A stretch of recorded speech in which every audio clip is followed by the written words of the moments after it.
So it's here, finally. Welcome to the show. It's been a long time coming. A lot of hard work. Believe it or not, it took 2 years. Almost 2 years, almost 3. Had a lot of mishaps that came about, but it's finally here. Hope you guys are enjoying it since this is being pre-recorded. So, I said I don't know what you guys think about it, but I'm pretty sure you'll love it. I put a lot of passion into it. It took a lot of time. I guess the best thing that I like about it is it's real and it's me. One reason that it took a lot of time is definitely because I had to figure out what was my sound and what was me and what was I comfortable with, comfortable doing, and how far did I want to push. So now I definitely feel like, hey, I'm a force to be reckoned with. Gotta thank Let's Live. Gotta thank the company, man, first and foremost, man, because without that, I don't know if I would have been able to get through this. It's a lot, man. I see now that it's a lot to making a project and getting it out at the right time and on time. Shout out to Sabotage, shout out to LT, J. Camaro, everybody that participated in the album, the short film, everything, man. Without y'all, it wouldn't be as big a success it was today. So I gotta thank them. I got a huge support system.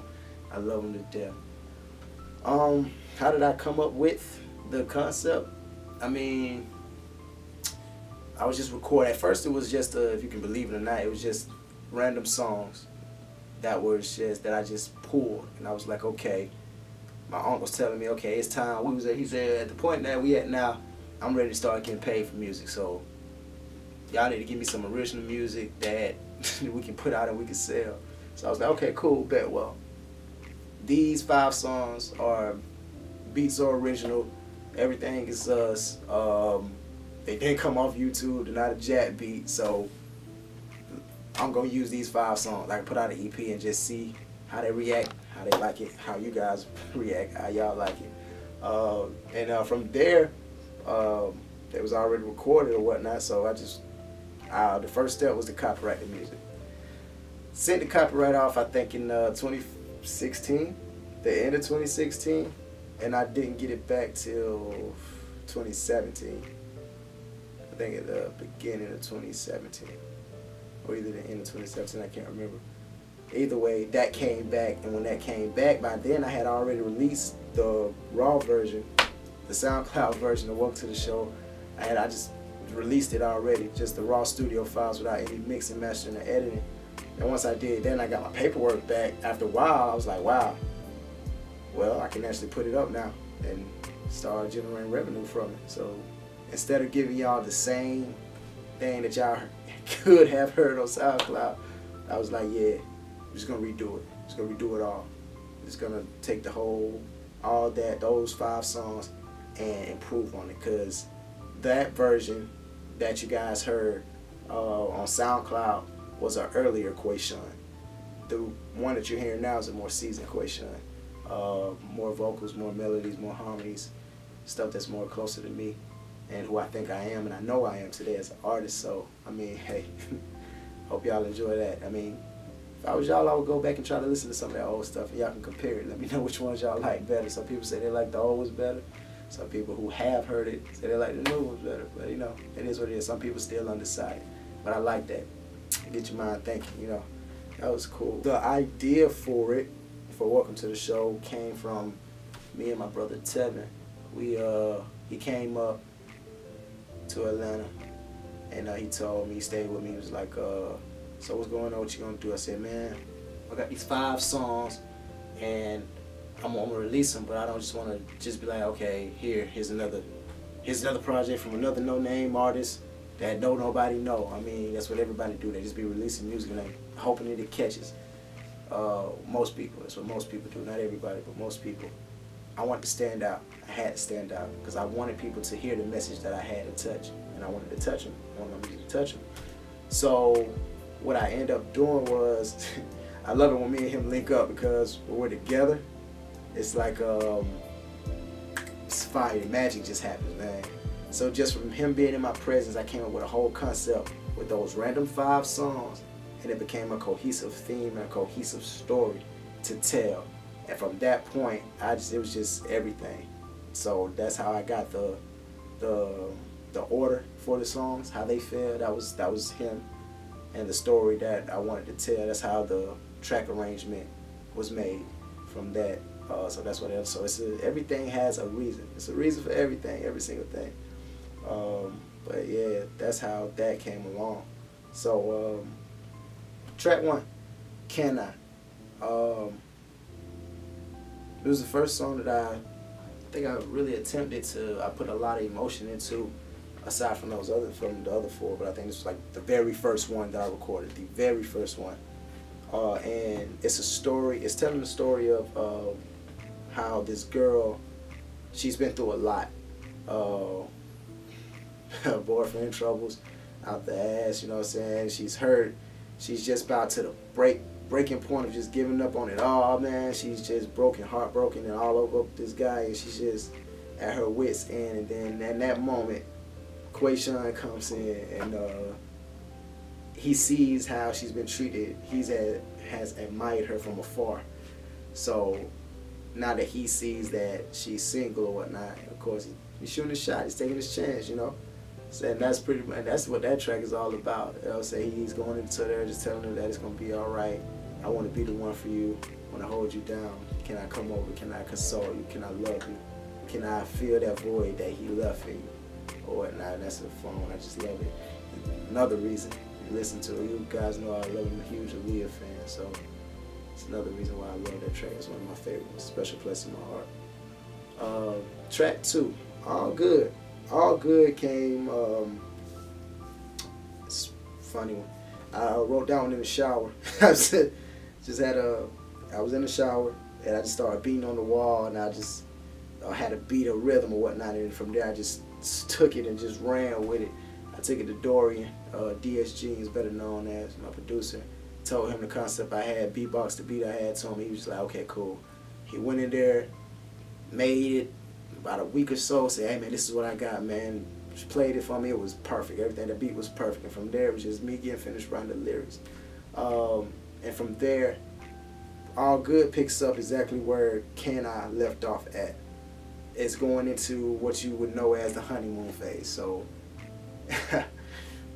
you know, when you meet somebody, and they're giving, you give them a chance, y'all just learn each other, you enter what we call the honeymoon phase, where everything is all good. And that's what the song comes from. All good. And you can hear that. Everything is all good. It's an upbeat song, happy tempo, everything. You know what I'm saying? At this point, you feel like nothing can tear you apart. Nothing's gonna have you be together forever. It's meant to be. And hey, sometimes you think it is, sometimes it is, sometimes it isn't. But at the end, you already know everything was all good. The original version of that song, I was excited to make, but coming in and re-recording and remaking that one was beautiful too. Because I added, I wasn't sure of myself and my vocals back when I first, like I said, I had to find my sound when I first did it. So a lot of things I wanted to do, I didn't do, and I cut it out.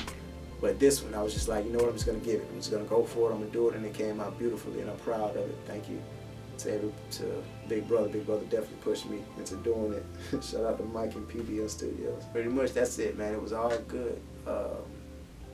Track 3, Never About Us. Oh man, I think that one may actually be my favorite one, just because of the features that I got on there. The first 2 songs are solely me, but that and the third track, Never About Us 2, man, it's something.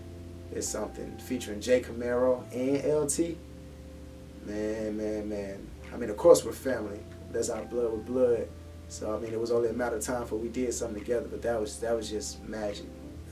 Lightning in the bottle that we captured. And it's just everything, man. I mean, I don't know what we was on, but it came out great.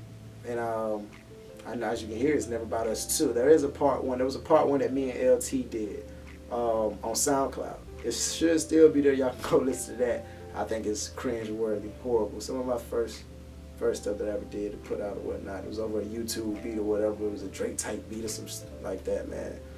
But this one, it picks up after all good, and it's like now you out of the honeymoon phase. You 6 months, 7 months, 8 months, 9 months into the relationship now, and that's when stuff starts to get a little rocky. That's when everything starts to get tested, you know. So you can see that, you know what I'm saying. You can see, you can hear that in the lyrics or whatnot. You know what I'm saying. It's a conflict between KwaShonne and his girl. They're arguing more. They're fighting more. It's wild. It's war. It's always war. It's love and war. And they're at each other's neck, man. You can hear it. And the funny thing about it is, though, this song leans more towards the male perspective in it. And you can hear that a lot, you know what I'm saying? Shawty never texts me, Shawty never called me and all that. She's telling how she's just, but she wants to be, she's demanding so much. I know a lot of us can relate to that. Somebody that won't even give you the time of day, but gets upset when something doesn't go their way. It's crazy, man. Jay Camaro, Lil Cuz came in there and he set the end of that song off. He blowed that, and it was a long night. It was a long night in that session. He came in from out of town. I played the track for him. He just had me and LT on it. He heard it. He immediately fell in love with it. And he was like, because I got to get on it. Hey, why not? Let him on it, and hey, the rest is history, man. That was just, woof. Still get chills, man, hearing that ending part of that song, man. He did that. He definitely did that. But yeah, it's the end of the honeymoon phase, and things are definitely rocky, and you just don't know what's going on. And it seems like KwaShonne's love interest is the main reason, the main focus why. You know what I'm saying? It's like she's the issue. And it was written like that on purpose. The whole narrative was written like that on purpose. But then as you go on into track 4, Lonely Girl, you kind of get more of the backstory onto why things are going on in that. With Lonely Girl was a song that I wrote that it was a beat that D.S.Genius had made a while ago. And he let me hear. We was driving to our uncle's studio, Uncle Griff. He was driving to his studio, and he was playing this song, and he played this beat. He was making the beat, and he played that one. We were just going through his old catalog, and I listened to it. I was like, man, that's hot, man. I need that. And then we was driving, and I had caught the hook. I was just like, she don't want to be lonely. He was like, that's the hook. I was like, yeah, that's going to be the hook. We got in there, we laid it or whatnot. LT came in, and he was like, man, that's hard, man. I want to get on that, man. Let me understand. I was like, hey, man, it's whatever. So he got on it or whatnot and made it what it was, and it was great. It was beautiful, beautiful song, man. As far as the story-wise, and that track, and on the short film, you get to see why KwaShonne's love interest is acting the way that she's acting. She's upset. She's furious at him, and it's mostly because she's being left alone when she feels that she needs him the most. He's in the studio. He's with his boys, kicking it. You know what I'm saying? In the studio, she doesn't really care too much that he's in the studio trying to live his dream and live his passion. She's really not for that. She just knows that she wants him there with her. And at this point, now, you know what I'm saying, you conflicted, man. Because you're like, dang, she was tripping in track 3, but in track 4, I can see why she tripping on him. So you're like, all right, yeah, you kind of deserve that or whatnot. You know, it's kind of like an apology, apology song or whatnot. But yeah, it's pretty much that one. That one was a great one too. Tried to switch it up at the end, doing a couple of different things at the end of it. You know what I'm saying? I'm a huge Drake fan. I love the way he switches up songs at the end, so that's why that portion at the end came in. I wanted to do right by that. Had a little help from the LT, because I didn't know where I was going to go with it, but we definitely got it done. I think it turned out to be great. So leaving off that into track 5, the last track, man, the final, the wrap-up, Legend. Whew. That brings everything full circle, and in that one, you're very conflicted. I want you to be very conflicted in this one, leaving off with Lonely Girl, because I want to pull you back to neutral grounds. So I really don't remember when Legend was made. I know that I was how it came to be. I just know I wanted to make a song expressing where I see myself in the future or what I want to do. It was a lot of things at the time, I guess, when I was making the song that was going on with the family. and they was going through a lot of hard times, and I really wanted to, really wanted to help them, but in a position that I was in, really didn't have too much I could do, financially wise. So it was just, I guess that song was just a testament to where I want to be in the future, to where I can be able to help all my people and get us up out the struggle or whatnot. It was one of my first conscious song, if you will. But flipping the sides in the short film, when it picks up, they're broken up now. KwaShonne and his love, they finally parted their separate ways. And with Legend, you see why KwaShonne was always in the studio or whatnot, and why he was always working, why I was always working. It's because he's trying to be great. He's trying to be the next big thing. I mean, he really feels that this is the path. This is the path for KwaShonne, So it has to be done. The long nights have to be in. He wasn't able to spend time with her because he didn't want to sacrifice his career, because he wants to do right by his family and everybody, and he has so many people that's counting on him. So it's like, it's like there was no choice.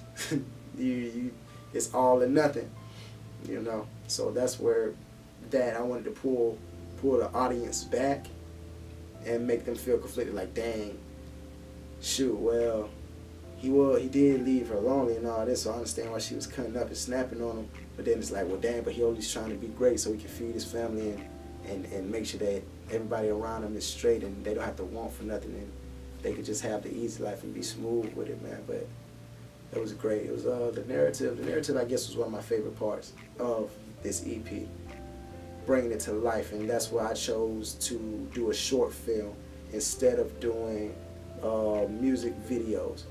I felt like the short film route would be better to express the ideas on camera, especially with the name of the EP being Welcome to the Show. Mostly because I'm welcoming you guys into the start of something beautiful, the start of KwaShonne. It's a long journey from here, and it only is going to get better. So I thank y'all. I want to thank Let's Live for this interview. Thank y'all for listening. Thank y'all for supporting me, and I promise you we got a lot more coming. Right now, I'm currently working on my full album, New Old School. Oh man, when I tell you, that's going to be something. Coming sometime in 2020, but just stay tuned. You'll be hearing a lot from me. I promise you. We're here to stay.